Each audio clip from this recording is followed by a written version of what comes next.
Magandang araw, isang magandang buhay. Isa na naman pong makabuluhan na edisyon ng inyong pong programang Balitang Northern Luzon para po sa Boses ng Palengke.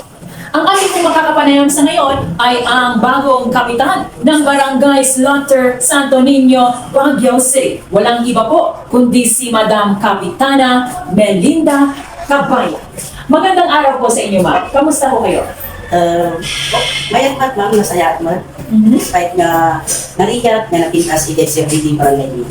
So, kamusta naman po ang inyong barangay Santo Niño, Slaughter, Baguio City? Okay mat ma'am, nandito di nagtukaw kami na kas barangay council, kas barangay captain. Mayat mat ititong nunod, ititong galmay sa kada kami.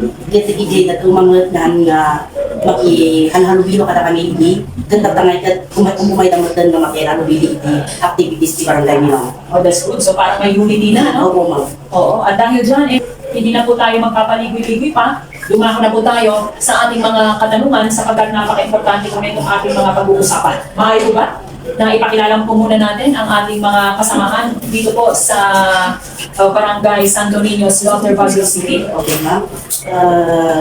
The first kalawat ni ma'am at ni Mercedes, kalawat Mercedes Balahaga. Pasok! Kagawad Epi Bauson, ay Pisa. Kagawad Josephine De Vera. Okay po. Kagawad Maria Elena Del Rosario, ma'am. Okay, alright. So, sila po ang ating makakasama dito po sa ating talakayan na Boses ng Palengke, ang public market para sa lahat. Kaya naman, heto po kayo po ay aming iisa-isahin.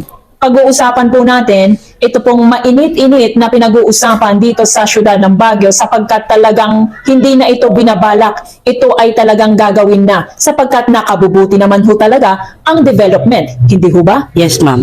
Ito po ang aming unang katanungan. Yes or no o bakit lamang po ang aming itatanong sa inyo. Siyempre, bawat sagot merong dahilan kung bakit yun po ang inyong kagustuhan. Tama, mali?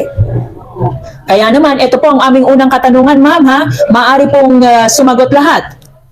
Ito po, number 1, payag po ba kayo na dito di umano sa Slaughter ang maging pansamantalang relocation site ng mga tiga-city public market vendors kapag nasimulan na ang development sa palengke?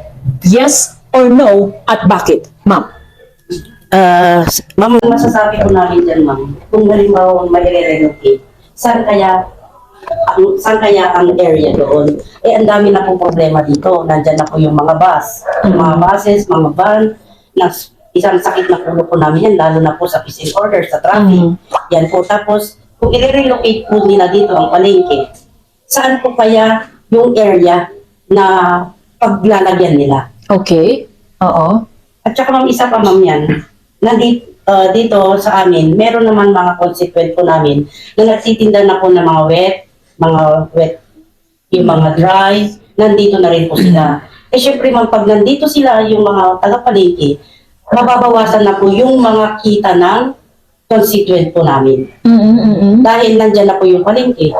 Although, hindi po kami against sa rehabilitation ng palengke. Okay. At saka ma'am, isa pa po yun, yung sa sanitation po, ang number 1 pa yan, sanitation. Nandyan na yung mga konduktor na naliligo dyan sa tabi ng nila, yung mga nagiinuman pagka natapos na yung biyahe nila, nandyan sila, kung saan-saan sila umiihi. Yun ma'am, yun ang problema din namin. Kung halimbawa kung ma-relocate na naman dito ang palengke, dagdag na naman po sa amin yan na problema. Samantala, ito naman po ang isa sa maganda siguro na offer din ng ating LGU sapagkat dito po payag daw ho ba kayo na isa sa mga i-develop di umano ay ang Slaughter din kasama ng palengke. Payag ho ba kayo? Yes or no at bakit? Maaari pong sumagot sino man po sa inyo. Gaya po ng sinabi ni Kapitana, marami pong problema ang barangay namin. Marami, gaya ng sanitation, peace and order. Pag pinunta po rito ang wet section, drainage pa, isa pa pong problema. Magiging problema yan. Magiging problema ang traffic. Ang basura, dito po sa amin, ma'am, crowded na po ang tao. Magdadagdag pa po, saan na po lulugar ang Barangay Santo Niño? Opo. Okay, sige. Ito naman po ang pangatlong katanungan para sa ating yes or no at bakit kayo po ba ay naabisuhan, pinatawag ng ating lokal na gobyerno para malaman ang mga suhesyon, usap-usapan na ito ng ating lokal na gobyerno. Yes or no, at bakit? Napatawag po ba kayo? Nabigyan po ba kayo ng notice? Nasabihan po ba kayo? Or narinig nyo lamang ang mga suhesyon na ito ng lokal na gobyerno? Meron? Noon, ma'am, nasabi Yes, po. na nila noon nung pinatawag kami sa convention center. Okay. Sinabi na yan sa amin. So ano pong nangyari? Ay, proposal lang naman yun, ma'am. Pero palagay ko kung pwede lang, hindi kami papayag na kwan eh. Opo. Bakit po? Kasi may mga kwan na rin dito, mga negosyo na rin dito na maapektuhan, ma'am. Okay, naiintindihan po namin, Yes. ano? At maaari ho ba naming malaman kung ilan po ang mga vendors natin dito? Kasi dun po sa palengke, mahigit 4,000 ho daw sila. Hindi nga lang daw mahigit 4,000, barang malapit na daw po sila sa 5,000. Yes, Ganun po kadami ang mga vendors natin sa palengke ng Baguio City. So dito ho ba sa slaughter, Ilan? mga ilan po sila? More or less 1,000 Yes, naman ho. ma'am. So madami-dami rin, ano? Yes, ma'am. Marami na rin Oo. kami dito, yung mga nagdinegosyo dito. Opo. Siyempre po, pag pupunta sila dito, wala na yung kuan negosyo nila. Opo. Napiktuhan. Okay. So, ma'am, ito po, para naman po sa ating pang-apat na katanungan, para sa yes or no at bakit, kaya niyo po bang i-handle kung sakali ang mahigit 4,000 na vendors ng palengke, kung sakali nga na dito nga sa slaughter ang relocation site, pag nagsimula na ang development sa palengke? Kaya ho ba ng ating barangay? Barangay Council. Yeah. To be honest, hindi namin kaya. Tulad nga sabi namin, ang dami na naming problemang kinakaharap ngayon. And then dadagdag pa yung sinabi mong more than 4,000. So, paano na namin maharap yung mga constituents namin na ang dami rin namang nag-aas ng help sa amin ng assistance. Opo. And then dadagdag pa sila dyan, parang lahat ng manpower namin mapupunta na lahat dun sa temporary market. Oo. Pero sabi nga ho natin at nililinaw po ng barangay slaughter officers, hindi po sila umaayaw sa development. Tama ho ba? At hindi rin naman po sila walang malasakit sa mga tiga-palengke ng Baguio. Pero sabi nyo nga, hindi nyo na kaya. Yes, hindi na kaya. Ang problema dito mismo sa kanilang barangay. Paano pa kung pinasok natin ang 4,000 mahigit? Okay. So ngayon po, ito po ang ating karagdagang katanungan para sa ating yes or no dito po sa ating programa. Gusto nyo po ba ng development dito sa palengke at slaughter? Gusto nyo po ba? Oo, hindi, at bakit? Kung sa development, ma'am, okay naman. Pero, syempre, sa dami naman po ng saan nila ilalagay kasi, ma'am, yun ang problema.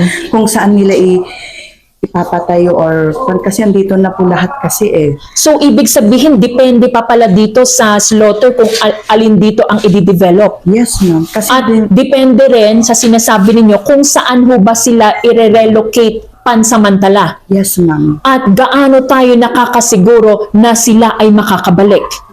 Yun na nga po, ma'am. Ito ang mga concern natin. Yes, ma'am. Kasi, ma'am, ang Okay. kwan namin is, andyan na yung van, nandyan na rin yung bus. Meron na rin po kaming Trinidad. And then, meron pa po kami si CBO. Saan po namin ilalagay po? Yun po ang question sa kan. Okay. At sigurado ko itong mga to ay meron po kayong usapan din sa kanila na hindi naman ninyo pwedeng mabuwag ng ganun-ganun lang. Hindi ho ba? Yes, ma'am. Okay. Aba, respeto pa lang kailangan dito. Kasi ma'am yung mga itong buses na from La Union ang biyahe, Abra, nakamuwa po sila dyan doon sa city. Itong mga van din, yung mga truckings, nandyan din po sila. Tapos meron pa po doon sa may flea market, paradahan din po yun ng mga Trinidad, Tumay. Tapos i-relocate pa nila dito po yung palengke. Yung kwan. Hindi po kami against doon sa sa rehabilitation ng palengke. Nakakatulong po yan sa mga tao. Pero po sana maintindihan din po nila yung sitwasyon dito sa barangay namin. Kung once na i-relocate po dito, lalong dumami na po yung scope of work po namin. Okay. At bago po tayo magtapos ay kuhanin muna po natin kung ano naman po ang kanilang mensahe sa kanilang mga constituents, ganyan din po sa lungsod ng Baguio at syempre ang kanilang kahilingan sa ating mga mambabatas na siya po talagang mga leaders natin dito sa lungsod ng Baguio. Ma'am.